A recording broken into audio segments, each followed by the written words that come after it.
Hey, everybody. Welcome back to the Thinking Crypto channel. I hope you're doing well and you're excited for the weekend. I have some very big, in fact, bullish news for you. Cuba is about to recognize and legalize cryptocurrencies. This is huge news, and game theory is playing out right before us. We saw El Salvador make the first move, and we saw other politicians in different countries like Uruguay and so forth, Panama, started making moves. But now Cuba is coming out as another front runner here to get crypto as part of their ecosystem and their economy, guys. This is huge, huge news. So we're going to go through the details. We also have an update about Bill Miller, the macro big-time investor. Apparently, he bought the dip, and I'll share some details from a recent SEC filing. We also have news about bipartisan support for crypto regulations in the United States. We need both sides of the aisle to work together here, and I've got some news around some politicians who are trying to push things forward. We're going to talk about the SEC Ripple lawsuit because there's some big updates about William Hinman's Ethereum speech. We know the legal team of the SEC is trying to distance themselves from Hinman's speech, saying, oh, you know, he did it on his own. That was his own opinion. He was drunk. Okay, he wasn't drunk, but, you know, they're trying to make it that way. But no. They're going to get exposed. The speech is on the SEC's website. And in fact, it was circulated internally. Got some details to share with you guys. Before we get to it, please go ahead and hit the thumbs up button, leave a comment below, and hit the subscribe button if you're new here. It helps support the channel and it doesn't cost you anything. Guys, this video is brought to you by OKCoin Crypto Exchange, where you can buy, sell, and trade your favorite cryptocurrencies, and you don't have to pay high fees. OKCoin has low fees, and you can also stake your crypto and keep 100% of the rewards. You don't have to pay any fees. Sign up at OKCoin, link in the description. Also, be sure to sign up for my free weekly newsletter, All Crypto Insights and Knowledge, link in the description as well. Let's take a look at the market here. Bitcoin over $49,000. Although I'm seeing this more as a sideways movement, I don't think this is a breakout upward. And it's because of what I've been showing you guys on the weekly chart. Where are the red candles to build support, right?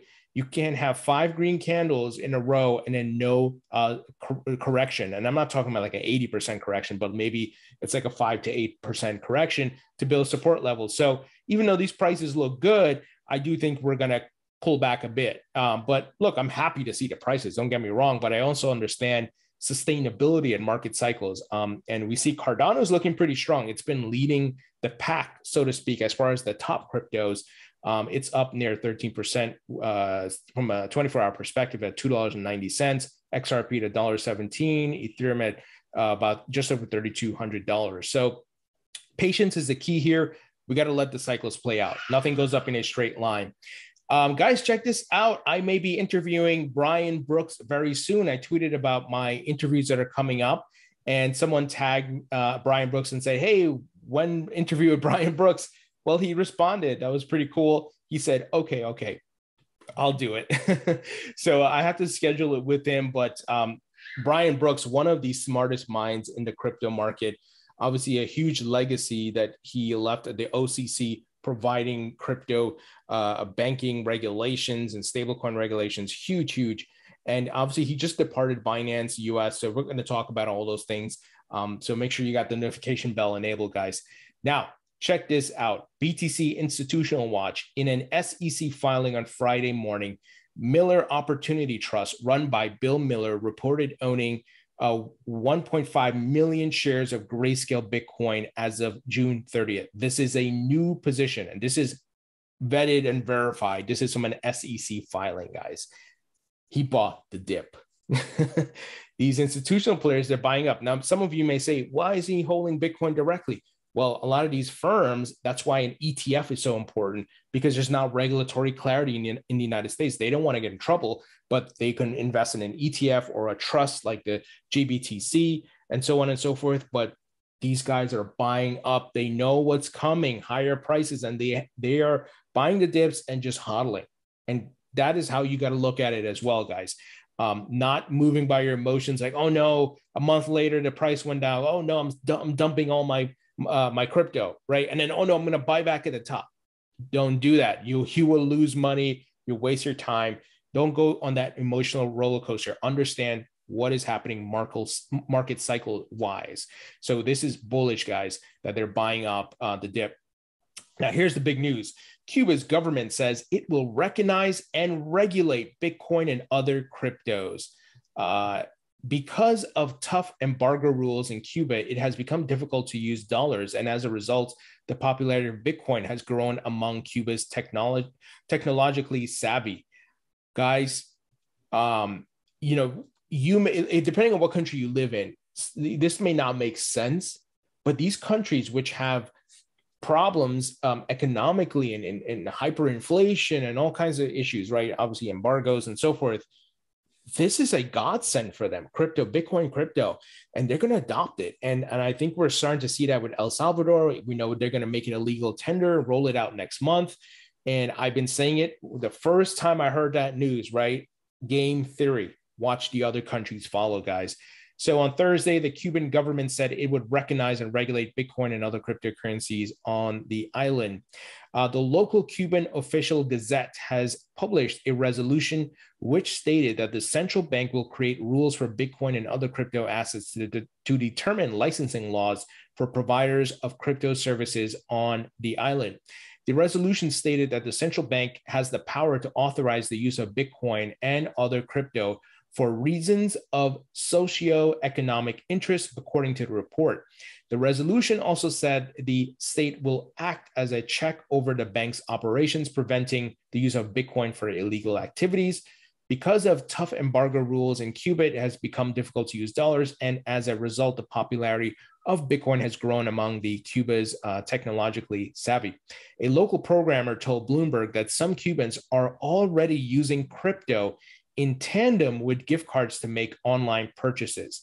The announcement comes just 10 days before El Salvador is to become the first country to make Bitcoin legal currency as a way to remove fees and dangers of sending cash remittances, a staple of both economies.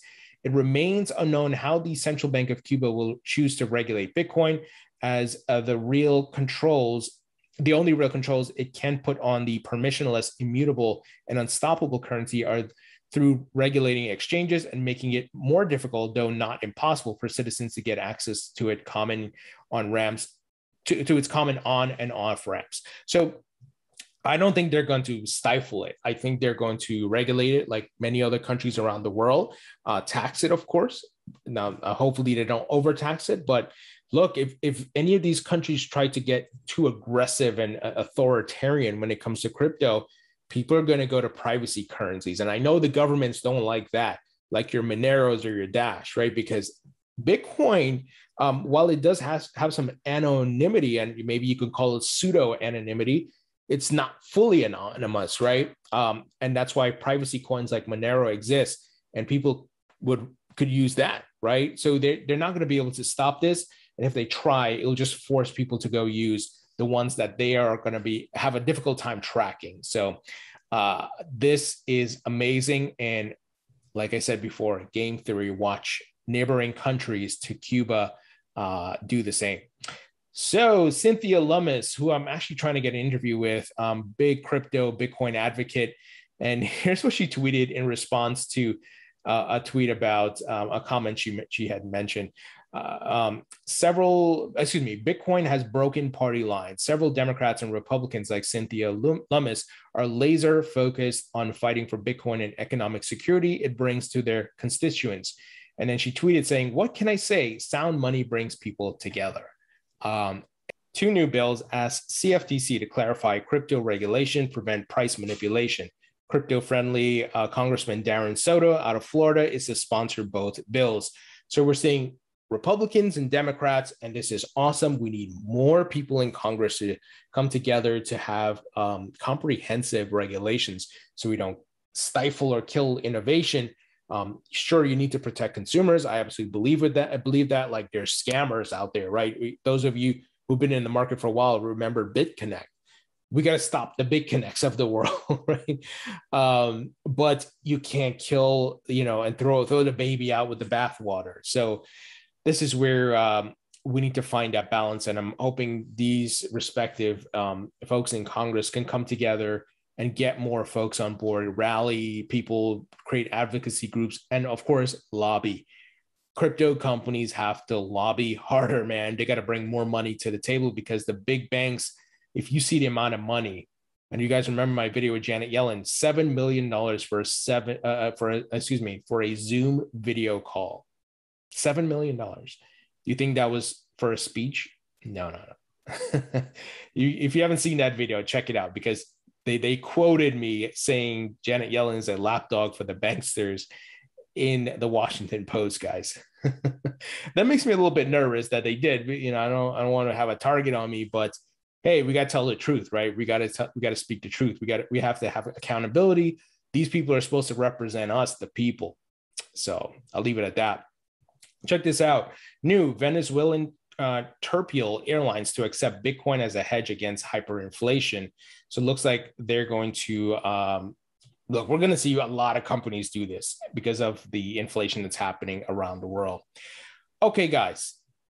Okay, so we know about Hinman, and shout out to a digital asset investor who's been finding all these video clips and so forth. Bill Hinman's speech was sent around the SEC 63 times via email, and they expect us to believe it was his personal opinion. If you remember my interview with attorney John Deaton, we went over the speech itself. We broke it down, right? Let me see if I can pull it up here for you guys. I'll put a link in the description. Yeah, this interview is from a month ago where we broke down Hinman's speech, and a speech that is currently hosted on the SEC's website. And Hinman, on multiple occasions, is saying we and our. He's not saying I. And I think that's pretty clear. It's on video, right? And we see even some other SEC officials reference that speech to say, yeah, I see William Hinman did a great speech to give clarity. So the SEC is getting just exposed and exposed. So shout out to the folks who built this website, Clayton Hinman Facts. And they're pulling up a lot of the information. A lot of it is going into like the lawsuit and so forth. The SEC is going to lose this, man. Yes, will Ripple have to pay a small fine? Yes, for like the 2013 to 2015. But will they be shut down, or will they have to continue to stop operating? No, like the SEC is wrong here, right? This is just annoying, man. But I want to share this because it shows the SEC, you know, they're supposed to be ideally the good guys, that they're protecting investors, not making up stuff, not trying to cover stuff up, not lying.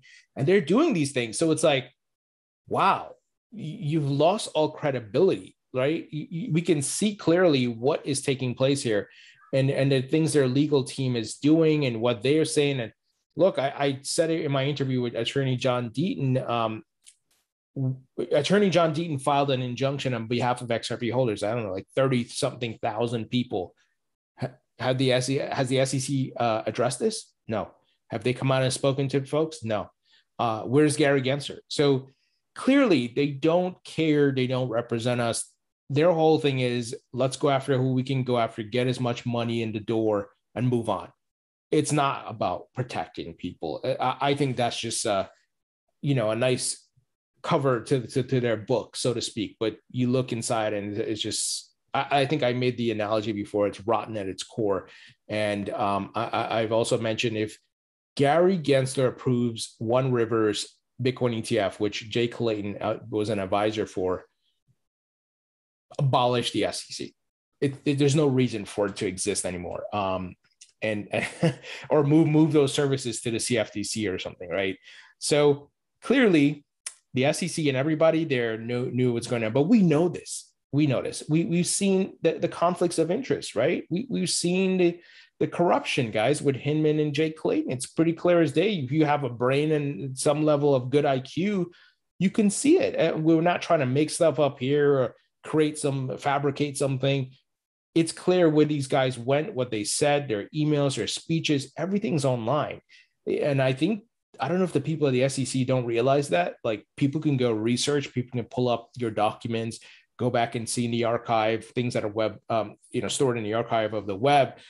I don't know if they realize that. So anyway, the SEC continues to look like trash, and I think they will lose this lawsuit. And I believe XRP is going to blast off, like I said in yesterday's video, as a result. So guys, what do you think about this news? I think this Cuba news is huge. And you're going to see a lot of these countries moving towards crypto, my friends. I think a paradigm shift is just taking place. We are at a big game-changing moment. It's pretty amazing. So leave your thoughts and comments below, hit the thumbs up button, share this video, and I'll talk to you all later.